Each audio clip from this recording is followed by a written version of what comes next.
The radio crackled with desperate message as smoke filled the hall of la Moneda Palace.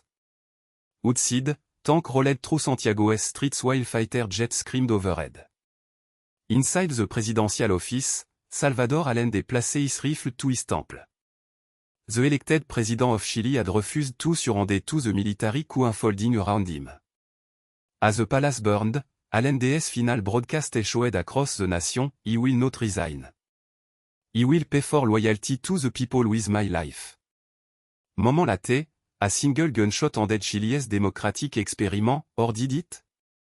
In 1970, Chile made history by peacefully electing a socialist president. Salvador Allende's victory terrified Washington.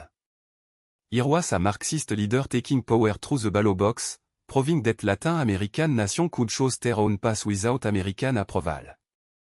Allende promised to nationalize copper mine, redistribute land to peasants, and build a peaceful road to socialism.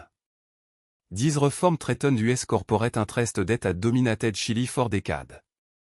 President Richard Nixon ordered the CIA to prevent Allende's inauguration. When that failed, he launched an unprecedented covert operation to destroy Chile's economy and democracy from within. The result would be one of the darkest chapters in American foreign policy, a violent coup that ended 41 years of Chilean democracy and installed a brutal military dictatorship.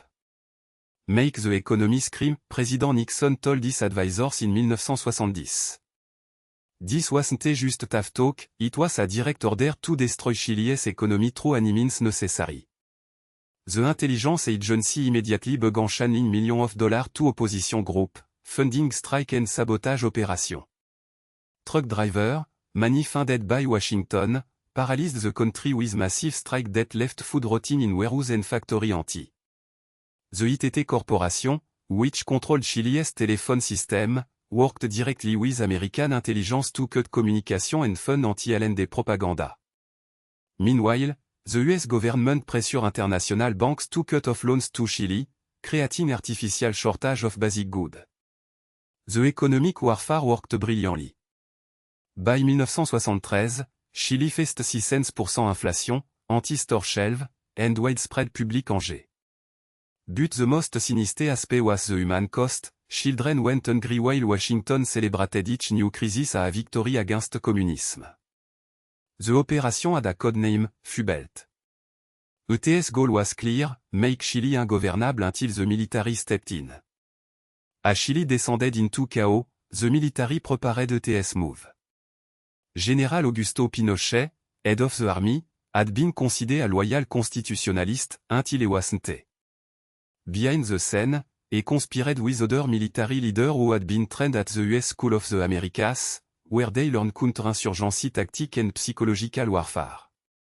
En September 11, 1973, at 7h du matin, Chilean Navy ship began moving on Valparaiso.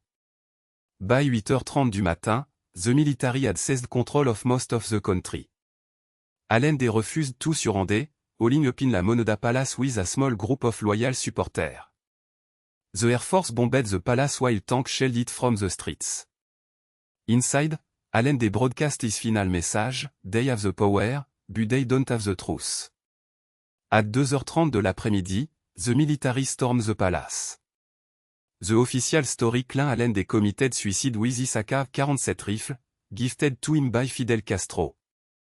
But witness reported seeing bullet wound inconsistent with suicide, and the rifle had never been fired. To this day, question remain about whether Chile's elected president was murdered by the military. What followed Pinochet's coup was a nightmare of repression. The general declared himself president of Chile and launched a campaign of terror against anyone suspected of leftist sympathy. The National Stadium in Santiago became a massive detention and torture center where thousands were held. Over 40,000 people were tortured during Pinochet's regime, and more than 3,000 were killed or disappeared. The dictator outlawed political party, censored the press, and established a constitution that ensured discontinued power. But Pinochet's brutality went beyond simple repression, et pioneered a radical free market experiment, advised by economists trained at the University of Chicago. These Chicago boys implemented policy that privatized everything from pension to water rights, creating massive wealth inequality while enriching Pinochet's ally. The dictator ruled Chile for 17 years, protected by a constitution and wrote himself. Even after Chile returned to democracy in 1990, Pinochet remained commander of the army until 1998 and senator for life, immune from prosecution for his crime. The Chilean coup of 1973 stand a stark reminder of how far powerful nation will go to protect their economic interest. Document released decade later confirmed what Chileans had long suspected, the Nixon administration directly orchestrated the economic warfare that destabilized Allende's government and welcomed the military coup that followed. Henry Kissinger's chilling word, "I don't see why we need to stand by and watch a country go communist due to the irresponsibility of ETS people," revealed the contempt for democracy that drove US policy. The coup established a template for future intervention in Latin America, from Argentina to Nicaragua. But ETS legacy extend beyond the 1970s. The economic model Pinochet imposed, extreme privatisation, dérégulation, and union busting, became known as neoliberalism and spread globally. Today, a Chile face massive protest against inequality and demand to rewrite Pinochet's constitution, the wound of 1973 remain unhealed.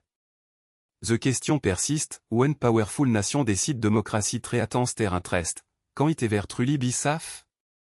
The story of Chile's coup reveal how economic warfare can be just as devastating as military intervention.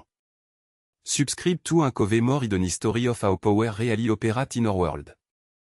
Click the notification bell to ensure you never miss an episode exposing the secret they don't want you to know.